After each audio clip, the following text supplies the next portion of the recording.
Jai Hind everyone. In this video I will share my SSC CGL 2023 scorecard. So सबसे पहले अगर हम post की बात करें तो it was D40 accountant in CGA and ये मेरा फिफ्थ प्रेफरेंस था. एज यू कैन सी इससे पहले मैंने CSS भरा था, then AFHQ and then MEA and assistant in parliamentary affairs. Basically मेरा मेन एम था कि मेरे को दिल्ली बेस्ड पोस्टिंग मिले because Delhi is my home town.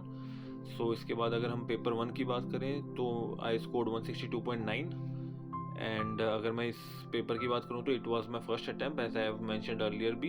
And इससे पहले मैंने SSC के MTS और CHSL दिए थे और फिर CGL दिया था मैंने. सो ये तीनों मैंने फर्स्ट टाइम पे MTS मैंने क्लियर किया है, जिसके थ्रू मेरे को जो जॉब मिली है वो मैं अभी कर रहा हूँ. एंड अगर मैं इसकी बात करूँ CGL अकाउंटेंट इन CGA की, सो इसकी मेरा डॉक्यूमेंट वेरिफिकेशन है 15 तारीख को, तो उसके बाद फिर I join there.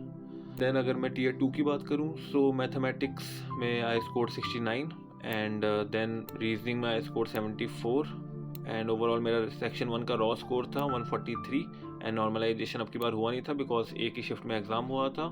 And English में आई स्कोर 119, देन GA में 43 एंड ओवरऑल रॉ स्कोर 162 था एंड ओवरऑल स्कोर मेरा 305 था, जो कि आंसर की जब आई थी उस टाइम पे मेरा स्कोर था 309 एंड 4 मार्क्स मेरे कम हुए. सो ओवरऑल उसकी वजह से फिर मेरे को अकाउंटेंट इन CGA मिला और उसमें अगर वही 4-5 मार्क्स बढ़ गए होते तो शायद कुछ और मिल सकता था. अगर मैं डेस्ट की बात करूं सो 0.41 मिस्टेक्स, इसके लिए मैंने अच्छी खासी प्रिपरेशन कर ली थी. मतलब इट वाज लाइक मैंने मेंशन कर रखा है बाकी वीडियोस में भी जो मैंने डाली है एक शॉर्ट्स में कि मैंने उसकी प्रिपरेशन की, वो टाइपिंग वगैरह की कैसे की थी.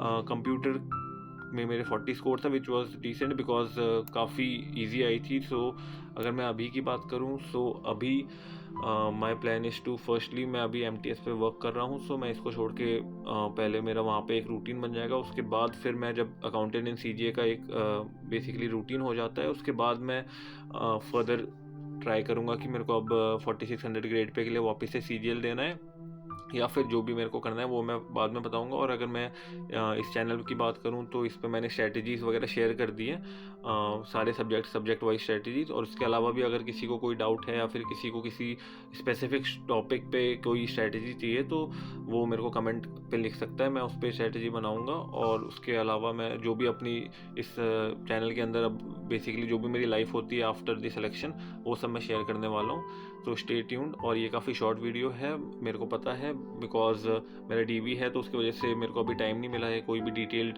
स्ट्रेटजी वीडियोस बनाने का. बट सून ये होते ही मैं इसके बाद अपना बिकॉज NOC वगैरह भी लेनी होती है डिपार्टमेंट से, तो उन सब में भी काफ़ी टाइम लगता है, आपको एप्लीकेशन लिख के देनी पड़ती है. एंड उसके अलावा भी आप जब डॉक्यूमेंट अपना डिपार्टमेंट आप जब ज्वाइन कर लेते हो उसके बाद भी आपके बहुत सारे लाइक सैलरी अकाउंट करने के लिए वो सब कुछ देना होता है. एंड देन PRAN नंबर अगर किसी को पता होगा जो भी अभी डिपार्टमेंट में काम कर रहा है या फिर जो भी सिलेक्टेड है. तो ये सारी फॉर्मेलिटीज़ की वजह से इस वीक मेरे को काफ़ी कम टाइम मिला है. सो इसकी वजह से मैं वीडियो नहीं बना पाया हूँ. सो आई जस्ट थॉट कि मैं ये शेयर कर दूँ. एंड उसके बाद फिर अगर मैं बात करूँ फर्दर प्रोसेस के लिए आप YouTube चैनल सब्सक्राइब कर सकते हो अगर आपको पसंद आए तो. और मेरी लाइफ आफ्टर सिलेक्शन के लिए आप सब्सक्राइब कर सकते हो. और अगर मैं बात करूं कि ये मेरा फर्स्ट अटैम्प्ट था तो फर्स्ट अटैम्प्ट में मैंने इसलिए निकाला बिकॉज इससे पहले I was preparing for defence exams, तो उसकी वजह से मेरा बेस काफ़ी हद तक बना हुआ था. और उस पर मैंने बस CGL के लिए जो भी रिक्वायरमेंट्स थे वो मैंने किए, जैसे कि PYQs आर वेरी इंपॉर्टेंट, मैंने हर वीडियो में बताया. और वो मैंने क्या वो सबने बताया बिकॉज इट इज़ इम्पॉर्टेंट. और वो जो नहीं करता है या फिर सबको पता है बट वो करते नहीं है, सो इम्प्लीमेंटेशन इज़ द थिंग. अगर वो आप करते हो तो फिर आपको आराम से रिजल्ट आपके फेवर में आ जाएगा, शायद थोड़ा लेट हो जाए बट आ जाएगा. सो आप ऐसे ही हसल करते रहो, keep grinding. And I always say that the best is yet to come, so you should keep grinding और wait for the time जब तुम्हारा भी लाइफ आफ्टर सिलेक्शन तुम भी देख पाओ. And okay, so that's all.